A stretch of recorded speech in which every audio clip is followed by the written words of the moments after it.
No governo do general Médici, que se considerava um craque de bola, eu era editor do semanário Opinião, um jornal de denúncia da ditadura militar e do modelo de desenvolvimento implantado no país com o golpe de 1964.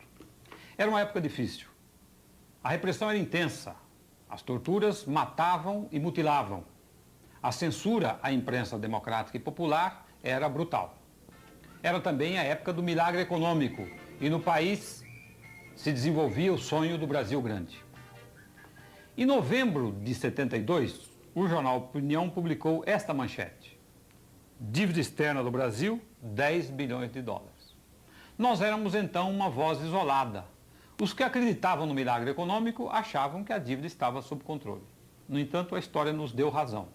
A dívida passou de 100 bilhões de dólares e hoje é impagável. Nos anos 81 e 83, o país entrou na maior crise de sua história. Desemprego imenso, saques, depredações. Logo em seguida, com a campanha das diretas, o governo dos generais se desarticulou. A grande mudança que se esperava não aconteceu, no entanto. A nova república acabou sendo uma grande frustração. Os problemas sociais se agravaram e no país ressurgiram com força, disfarçadas em novas roupagens, propostas que pareciam mortas no passado. Com o golpe de 64, nossa elite impediu as reformas e prometeu o desenvolvimento com o auxílio do capital estrangeiro, sem crises, duradouro. É uma tese antiga em nossa história. Otávio Mangabeira, deputado da UDN na Constituinte de 46, chegou a beijar a mão do presidente americano Eisenhower. A cena de Juscelino estendendo a mão pedinte a Foster Dulles, secretário de Estado dos Estados Unidos nos anos 50, foi até tema de música de carnaval.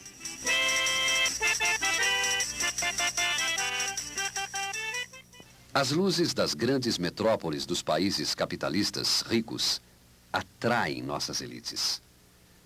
Mesmo países que haviam tentado construir o socialismo parecem seduzidos pela mesma miragem.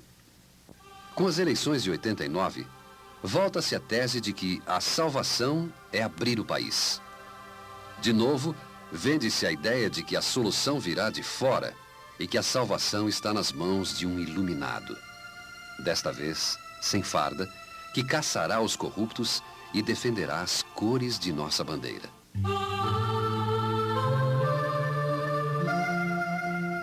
A música que embala a política oficial de hoje não é a nossa novamente. Hoje eles dizem: o problema é o Estado, grande e ineficiente. É preciso cortar funcionários ociosos, reduzir os desperdícios das estatais, é preciso abrir o país para o capital estrangeiro. A sociedade se equilibra por si, deixando agir a mão invisível do mercado. Este vídeo vai lhe mostrar que este é um discurso interesseiro, isso é uma maracutaia. Nós vamos lhe mostrar a maracutaia da mão invisível do Estado, que transfere dinheiro dos mais pobres para os mais ricos. E vamos lhe mostrar a maracutaia da dívida externa, que transfere dinheiro de dentro para fora do país. A questão da liberdade de mercado está ligada ao conceito da liberdade individual. A liberdade é um dos mais caros conceitos humanos. Não há nada mais precioso do que a independência e a liberdade. Mas existem interesses muito grandes em tentar separar a liberdade de um outro conceito, sem o qual a liberdade não existe, o conceito da igualdade.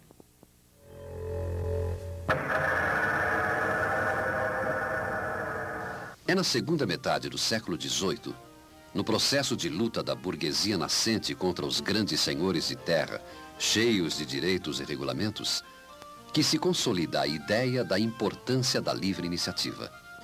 O economista inglês Adam Smith, em seu livro Investigação sobre as Causas e a Natureza da Riqueza das Nações, publicado em 1776, diz que uma ação benfazeja resulta da livre concorrência de todos os capitalistas uns contra os outros. Ele diz: a mão invisível do mercado, a busca do interesse de cada um, equilibra a sociedade. Mas se os produtores de mercadorias se associam em cartéis e trustes e dominam o mercado, pode haver liberdade? Não, dizia o próprio Adam Smith. Para ele, os empresários não deveriam sequer frequentar o mesmo clube para evitar a tentação de se associarem em monopólios. Ele estava dizendo, no fundo, que a liberdade não é um conceito absoluto. Para existir a liberdade, precisa existir a igualdade. Essa discussão é antiga. A rigor começou com Aristóteles e seus estudos sobre a lei de valor. Foi Aristóteles, o maior pensador da antiguidade, há mais de 2000 anos, que descobriu que as mercadorias têm dois valores, um valor de uso e um valor de troca. E que mercadorias de valores de uso diferentes podem ter valores de troca iguais. 5 camas valem uma casa, diz Aristóteles. 5 camas igual uma casa, escreve ele. A troca existe porque existe a igualdade, diz ele. Porque as camas e a casa permitem uma mesma medida. Mas o que é que objetos tão diferentes como camas e casa têm de igual? Aristóteles se pergunta, sem conseguir responder. A resposta só viria no final do século XVIII, com outro economista clássico inglês, David Ricardo. O que há de igual nas camas e nas casas, objetos de valores tão diferentes, diz Ricardo, é o trabalho humano envolvido na produção dessas mercadorias.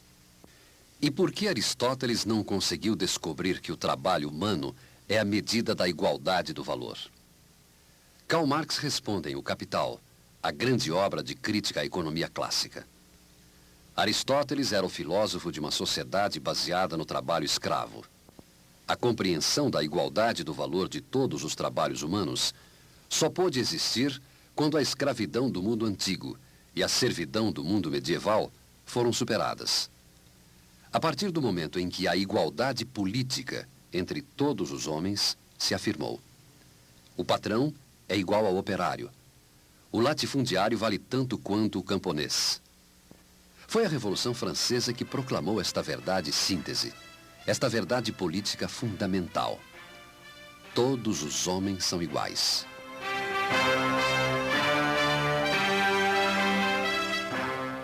Duzentos anos após a Revolução Francesa, no entanto, por que as desigualdades efetivas são tão brutais?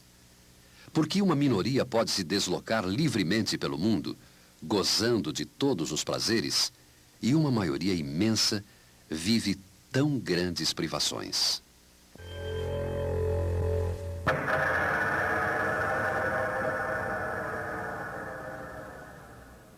Certamente, o fato de que muitos não acreditam efetivamente na igualdade é que ajuda a explicar as tremendas desigualdades atuais.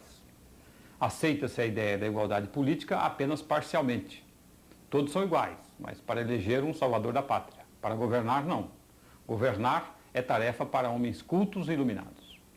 No final da ditadura, um grande grupo de pessoas publicou esta obra, O Retrato do Brasil, uma espécie de coletânea dos grandes problemas brasileiros.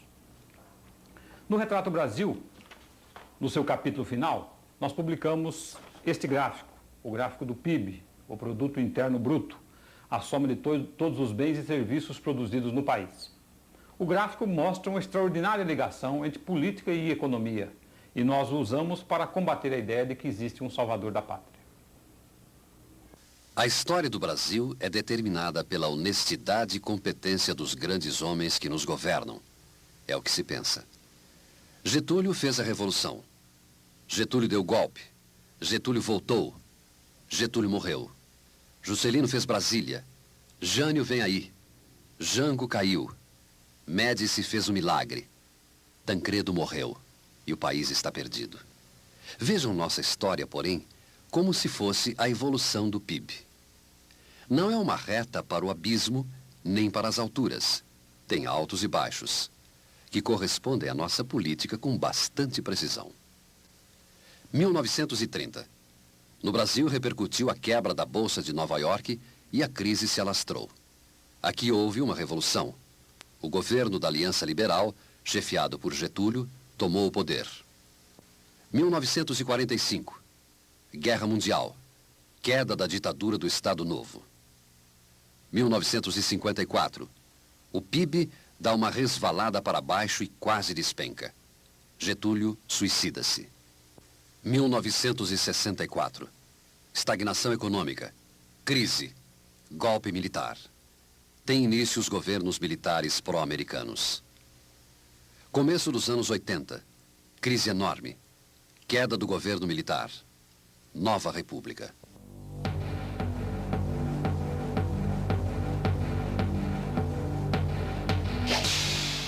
O destino do Brasil não é determinado pelos grandes homens que nos governam. Ao contrário, são as crises econômicas que parecem determinar as crises políticas e os destinos dos nossos governantes.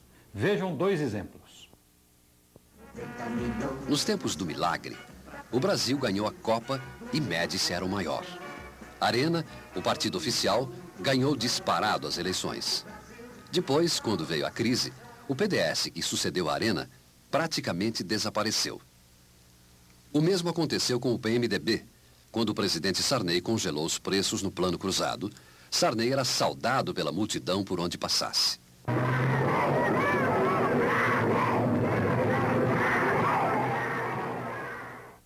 Depois, quando a inflação voltou, Sarney passou a ser odiado. A política do iluminado é a mesma que transforma o salvador da pátria no Cristo, se as coisas não dão certo.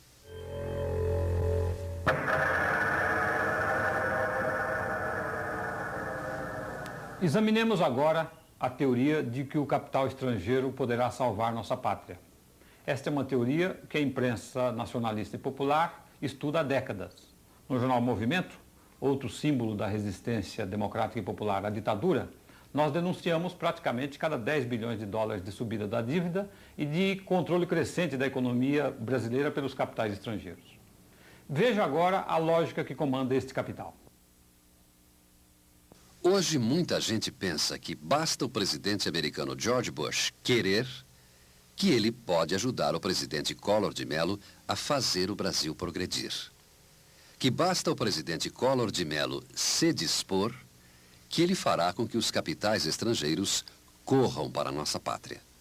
O movimento dos capitais internacionais, no entanto, está ligado a ações do centro e não da periferia do sistema capitalista. Se a taxa de juros real cai nos países centrais, o interesse por aplicações mais rentáveis empurra esses capitais para fora. Se, ao contrário, a taxa de juros real sobe, o movimento é inverso.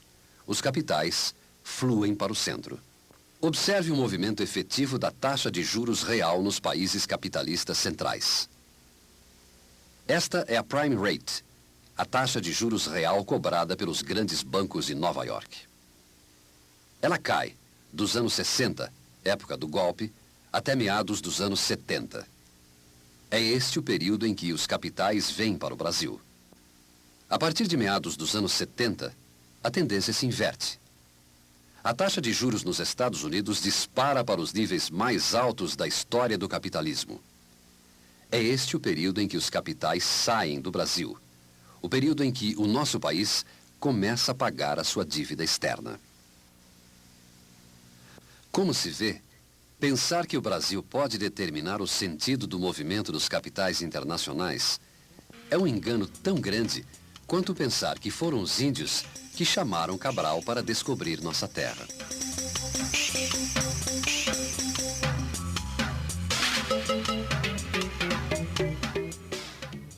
Os juros internacionais deveriam ser cada vez mais baixos a longo prazo. Quanto mais se desenvolve o capitalismo, mais gera capital e mais baixos devem ser os juros. No entanto, não é isso que vem acontecendo. Há décadas que as economias capitalistas centrais vêm crescendo a ritmo cada vez mais lento. Assim, os juros baixos dos anos 60 e meados dos anos 70 não eram sobras de capitais gerados cada vez em maior quantidade. Os juros baixos decorriam de um desajuste estrutural dessas economias.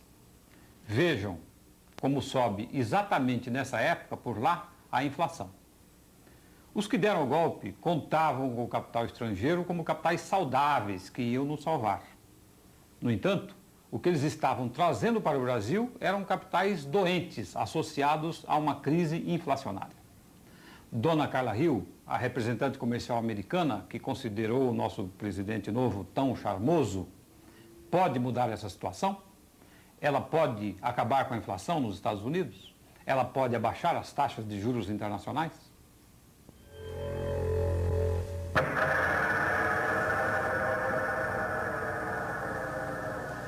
Quando fez sua campanha para presidente dos Estados Unidos em 1979, Ronald Reagan era também um campeão da liberdade do mercado, da redução do Estado. A que se deve a inflação alta e a desorganização da sociedade americana? Ao déficit público, o tamanho excessivo do Estado e o excesso de gastos, Reagan dizia. O que fazer para organizar? Cortar o déficit. Não é o que aconteceu. Observe-se.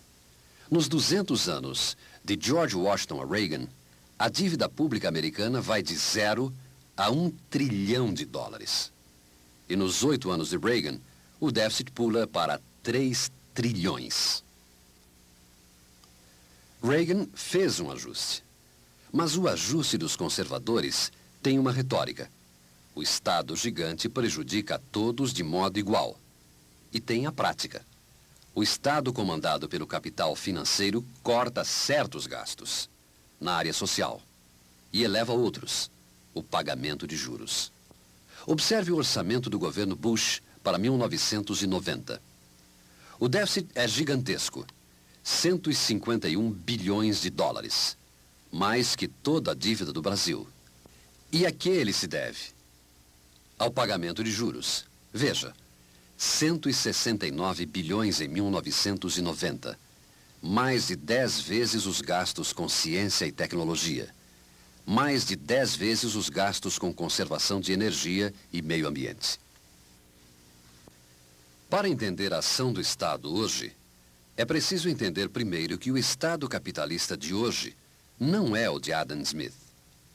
A liberdade dos mercados também é muito diferente, especialmente na área financeira. Antigamente, mesmo a moeda era privada e livre. Até o começo do século, às vezes sobrava dinheiro, mas às vezes também faltava. Havia inflações perigosas, como as de hoje. Havia quebras de banco, de empresas, da bolsa, provocadas por pânico no mercado. Às vezes tremendas, como a de 1929. E o Estado não intervinha, e não tinha como intervir. Faltavam meios de impedir a falta de dinheiro. Não havia como transferir haveres financeiros confiáveis de modo seguro. Hoje, o mundo do dinheiro é outro. Surgiram e se consolidaram bancos centrais modernos, dotados de uma parafernália eletrônica que transfere e corrige depósitos de modo quase instantâneo e seguro até entre nações. Ao lado do dinheiro comum, que se desvaloriza ao sabor das crises, há contas especiais, de overnight, que se valorizam com correção diária. Este monumental aparato eletrônico financeiro não é neutro. Não trabalha para todos. Veja-se a história de Nova York, por exemplo. A cidade, centro financeiro do mundo, estava falida quando os juros reais despencaram nos anos 60 e 70.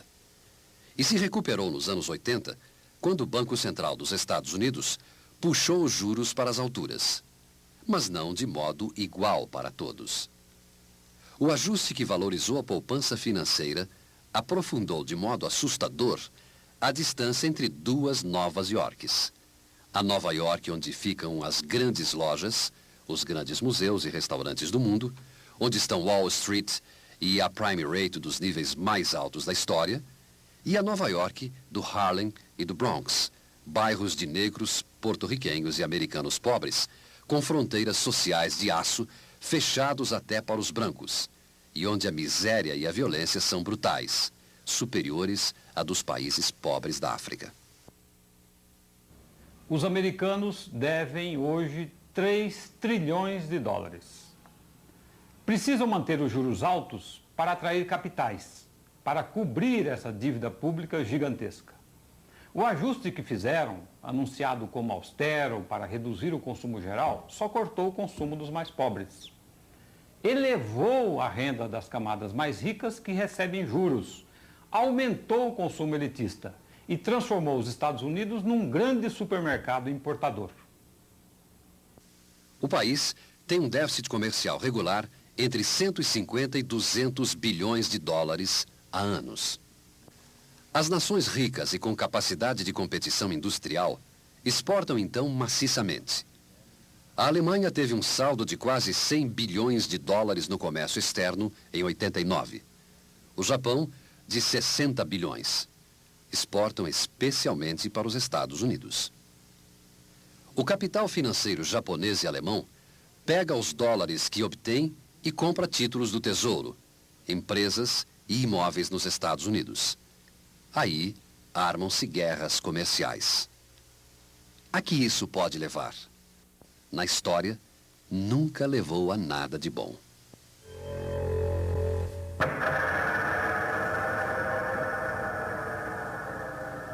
Estudemos mais detidamente a nossa história recente a partir da variação do índice que mede a produção brasileira, o PIB. Tracemos, em primeiro lugar, uma linha com o crescimento anual da nossa população. 3,5% no início dos anos 60, 2,3% agora. Para ver um mínimo de progresso material, é claro que a produção precisa estar acima do crescimento da população. Se a produção cresce menos que a população, há crise. As crises estão indicadas em vermelho. Da crise que antecedeu o golpe militar até agora, são 6 períodos. Uma recessão de 62, 63, quando o PIB cai abaixo do crescimento médio da população. Um período de consolidação do regime militar, entre 64 e 67, de crescimento lento. O período do milagre, de desenvolvimento sem precedentes, 11% ao ano em média. O período de descenso da economia, entre 74 e 80, com crescimento econômico médio de 7%, sustentado por grandes obras e investimentos estatais, basicamente. A crise de 81-83, quando o PIB chegou a cair em termos reais. E, finalmente, a situação atual, de 1984 a 1990, onde o crescimento econômico mal ultrapassa o aumento da população. Qual era a ideia inicial dos empréstimos? Era o Brasil grande. Os empréstimos vêm, impulsionam o crescimento. O país produz 10 milhões de carros por ano, por exemplo, como os Estados Unidos. Exporta sobras, exporta milhões de carros por ano, como o Japão. Quem fez a dívida pega os dólares obtidos com as exportações, paga os juros, paga a dívida e estamos todos felizes. Não foi o que aconteceu, no entanto. Primeiro, o país só cresceu bem na época do milagre. Depois foi caindo, de patamar em patamar. Segundo, acreditava-se que os juros internacionais seriam sempre baixos, mas os juros estouraram. Eles foram contratados a juros flutuantes, tomados na época dos juros mais baixos da história do capitalismo, mas para serem pagos na época dos vencimentos dos contratos, os anos 80. E nesses anos 80, graças ao ajuste da economia americana, os juros foram para as nuvens. Com isso, a dívida estourou. Terceiro, a dívida foi feita por uns, os particulares, e está sendo paga por outro, pelo Estado, ou seja, está sendo paga por todos. Os empréstimos vêm entre 68 e 73 para um milagre baseado na indústria estrangeira. Quem os toma? 70% é o capital privado. A ideia de pagar a dívida crescendo e exportando as sobras logo naufraga. Onde estão, então, os dólares para pagar? Entre 74 e 80, o Estado vai buscar. Quem devia em dólar se livra da dívida em dólar graças à ajuda do governo, que se endivida e rola a dívida. Nos anos 80, quando os juros altíssimos fazem a dívida inchar e a hora de pagá-la, 90% da dívida é federal. Até o Banco Central, que não comprou um parafuso lá fora, deve 40 bilhões de dólares.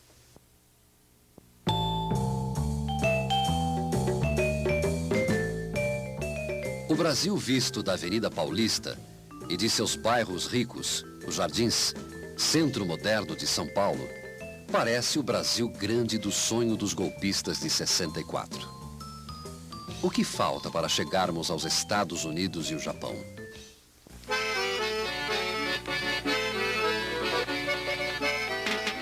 Observemos a Avenida Paulista de outro ângulo, porém. Do bairro de Piraporinha, zona sul da cidade, onde mora parte da população operária das grandes fábricas. Quando o milagre começou, em 1968, um pedaço do Brasil do interior, de cidades inchadas de Pernambuco, da Bahia, do Ceará, se despejou nessas ondulações desalinhadas em busca de emprego, vida, luzes, automóveis, televisões. Entre 68 e 73, as fábricas se multiplicaram, o emprego cresceu. O Brasil ganhou a Copa e o prefeito Maluf fez as avenidas Marginais e o Minhocão. De 74 a 80, indústrias da região produziram equipamentos para grandes obras estatais. E também peças para a indústria automobilística, que continuou crescendo, mais lentamente, porém, como o país. Entre 81 e 83, o Piraporinha desabou. A vida antes nunca fora de grande qualidade. A pobreza sempre foi grande, o transporte nunca prestou, o esgoto só chegou depois do milagre, quando a mortalidade infantil ficou escandalosa. A região ficou famosa, inclusive, por ter sido a cabeça de um amplo movimento contra a carestia, que levou ao Palácio do Planalto, ao general Geisel, 1 milhão de assinaturas pedindo o congelamento nos preços dos bens de primeira necessidade. Mas, com o desemprego em massa, provocado pelo ajuste da economia brasileira às necessidades de pagar a dívida, a situação explodiu de vez. Em abril de 83, saques gigantescos incendiaram a região e espalharam-se pela cidade inteira. O sonho tinha acabado. O sonho de ter um carrinho na porta para ir trabalhar mais folgado, para pegar a rodovia dos imigrantes no fim de semana e ir para a praia com a família, se perdeu num horizonte escuro, feio.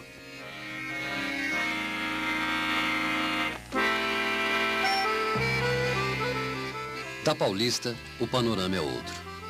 Sumiram do asfalto os Fuscas 1100 dos anos 70, que custavam menos de 50 salários mínimos. Chegaram os Santanas, de 700 salários mínimos. Estagnada em 1 milhão de carros por ano, a indústria automobilística vende muito menos no mercado interno, mas produz carros mais luxuosos e busca os mercados ricos do exterior, com os quais a Paulista e os Jardins, aliás, cada vez se parecem mais. Os sócios da poderosa Fiesp, os grandes bancos, os grandes supermercados, tiveram em 1989 lucros espetaculares, a despeito da inflação altíssima, a despeito do crescimento econômico muito lento. É que esse é um mundo especial, é um mundo das aplicações financeiras, um mundo ligado permanentemente ao overnight, um mundo onde o dinheiro é um dinheiro especial ligado aos títulos do Estado, um dinheiro que não se desvaloriza, como se desvaloriza o dinheiro dos mortais comuns. Há longos anos, a imprensa popular vem tentando explicar essa situação. Este ABC do custo de vida, por exemplo, já tem mais de uma década. O que você vai ver a seguir é um outro esforço nesse sentido. É algo que explica, no fundo, como se transfere dinheiro do Piraporinha para a Avenida Paulista e para Nova York.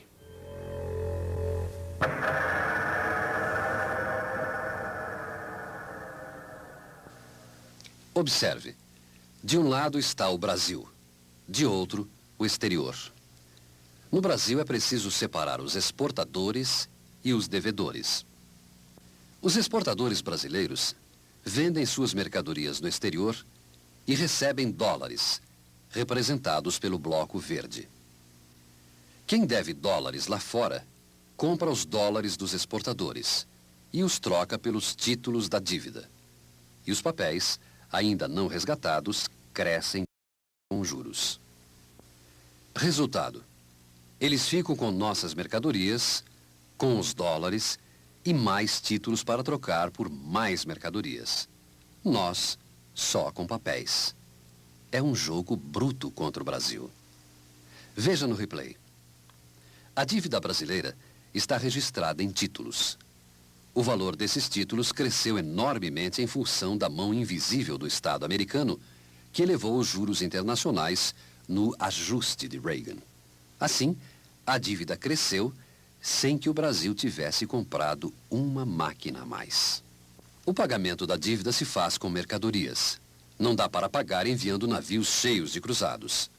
São os exportadores brasileiros que vendem suas mercadorias no exterior e recebem em dólares. O devedor, que precisa dos dólares para pagar sua dívida no exterior, compra os dólares do exportador. Compra com cruzados, representados pelo bloco azul. Com estes cruzados, o exportador paga seus custos de produção, tira seu lucro.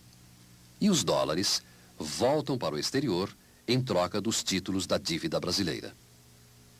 Mas como sobram ainda títulos a resgatar, seu valor volta a subir com os juros, a mão invisível do Estado americano, que altera seu valor em função de suas necessidades. E novas mercadorias devem ser feitas para exportação, produzindo um fluxo contínuo de riquezas de dentro do país para fora. Veja mais. Nossos exportadores têm de competir no exterior. Seus preços devem ser iguais ou melhores que os de uma vasta concorrência. Mas o Brasil não exporta como a Alemanha e Japão, em moeda nacional forte. Como a produção no Brasil está estagnada e não atinge a escala suficiente para competir, os cruzados recebidos em troca dos dólares são insuficientes para que os exportadores tenham lucro. É necessário, então, que a mão invisível do Estado faça cada dólar valer mais cruzados, desvalorizando a moeda nacional diante do dólar. Isso viabiliza as exportações, resolve o problema do exportador. Mas o devedor se trumbica. Se o cruzado se desvaloriza, ele tem que arranjar mais cruzados para pagar os mesmos dólares que deve lá fora. Ou seja, o mesmo mecanismo, a política de câmbio, que favorece o exportador, que força as exportações que pagam a dívida, prejudica o devedor, eleva o custo da dívida em cruzados. Continuemos. Os que fizeram a dívida inicial, os pais do fracassado milagre, não estouram. A mão invisível do Estado interveio e assumiu o risco cambial desses devedores, que eram particulares, como já vimos. O governo tornou-se o responsável pela dívida. Acompanhe agora as consequências internas deste processo. Se o governo emitisse cruzados para comprar os dólares dos exportadores e pagar a dívida, seria um estouro. Todo mês teria de emitir uma quantia de moeda superior a toda a moeda existente. O governo então vende títulos verdes e amarelos, da dívida interna. Para que os aplicadores se interessem em comprar esses títulos, o governo deve pagar juros reais, juros maiores que a inflação. O pagamento destes juros, representados em vermelho, faz crescer a dívida pública mais ainda, o que exige maior emissão de títulos.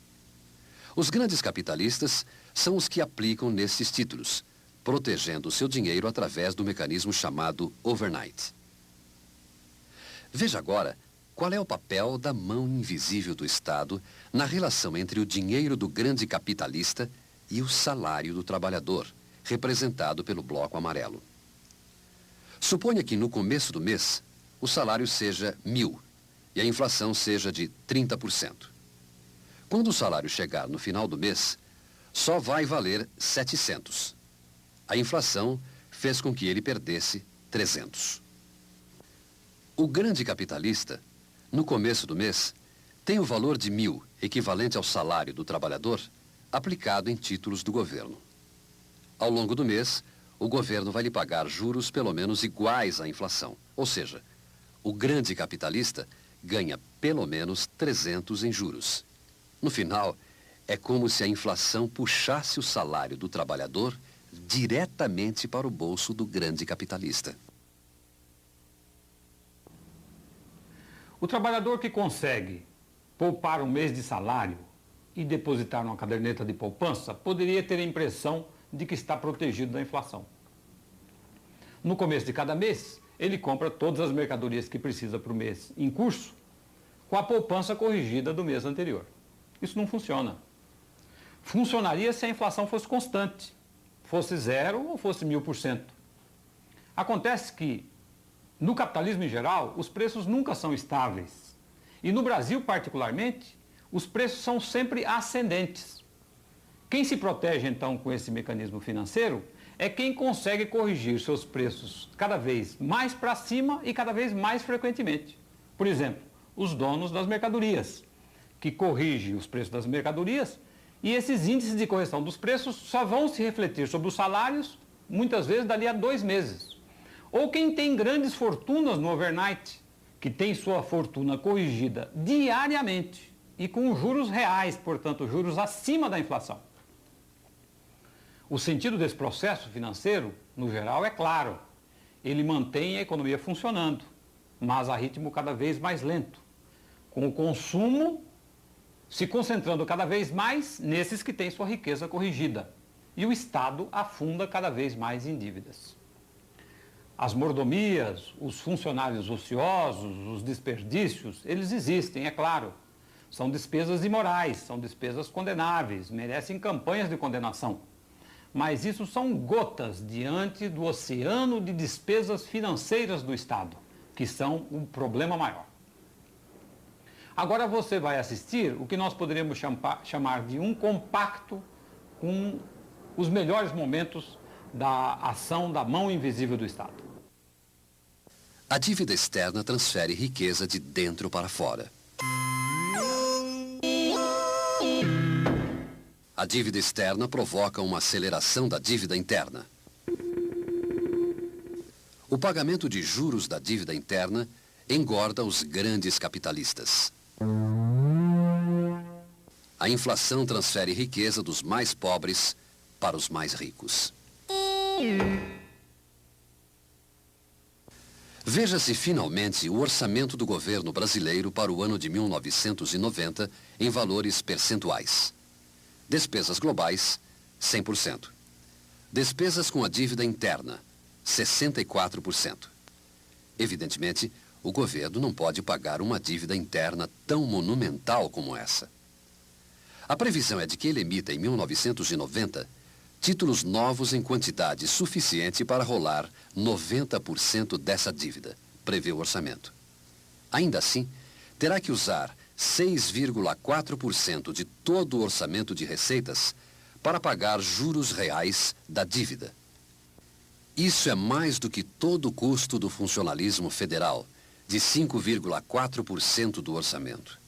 2 vezes o custo dos pagamentos aos pensionistas e aposentados da Previdência, que é de 3,2% do orçamento.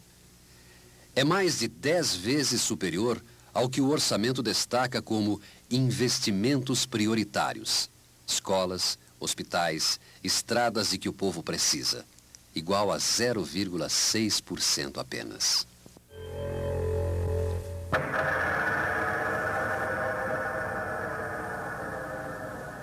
O conhecimento dos mecanismos de funcionamento da economia nacional tem inestimável valor político. E só são incompreensíveis, só acessíveis aos iluminados pelo destino, na palavra dos políticos conservadores, justamente porque esses políticos querem afastar os trabalhadores da política popular. E querem fazer isso porque querem levar adiante a política das elites. As dificuldades de entendimento das questões que os trabalhadores têm que ser compreendidas. Elas muitas vezes decorrem do próprio alinhamento a que a vida dos trabalhadores os submete. Por exemplo, os trabalhadores nunca ouviram falar em desvalorização cambial, não entesouram dólares. Muitas vezes só tem que carregar os fardos das mercadorias para exportar. Outras vezes, essa dificuldade decorre de um problema especial: a não compreensão do valor do conhecimento científico. Essa é uma dificuldade que precisa ser atacada de um modo particular. De um lado, É preciso reconhecer os sacrifícios enormes que um trabalhador tem de fazer para poder estudar as questões políticas e sociais, quando vive esmagado por um trabalho árduo, frequentemente estúpido, prolongado por horas de transporte em condições desumanas e encerrado em noites e fins de semana, vividos em habitações pessimamente servidas, onde nem se tem tempo e condições razoáveis sequer para uma reunião familiar em torno dos problemas mais fundamentais da vida. Por outro lado, o conhecimento científico dos problemas não é algo pronto e acabado que se possa repetir e seguir como os dogmas de uma religião. Também não é algo aceito e abençoado, que se possa repetir sem medo, tranquilamente, para pronta aceitação dos demais. O conhecimento científico exige coragem, disposição de luta, porque é preciso revelar ideias novas, e as ideias novas quase sempre surgem em luta contra as ideias velhas, portanto, num ambiente hostil. Acostumado a uma vida de sacrifícios e lutas, os trabalhadores podem perfeitamente compreender a necessidade de lutar também no campo das ideias, onde as correntes da escravidão, embora mais sutis, têm efeitos profundos. Adam Smith, grande pensador do início do capitalismo, tinha razão ao escrever contra os poderes dos estados monárquicos, semi-feudais, contra os latifundiários que viviam das rendas da terra. Hoje, os trabalhadores têm de compreender os mecanismos da ação invisível dos estados capitalistas gigantescos, cujas máquinas financeiras protegem os ricos em detrimento dos pobres, que corrigem a renda dos monopólios financeiros, mas não corrigem o salário de modo igual. Foi a Revolução Francesa que estabeleceu a grande verdade da igualdade política entre os homens. E foi o surgimento da classe operária, a sua luta, a sua organização, que abriu o caminho para a compreensão dessa verdade extremamente importante. A desigualdade surge da apropriação desigual dos frutos do trabalho. O trabalho é a medida da igualdade entre os homens. Mesmo grandes filósofos não conseguiram compreender essa questão.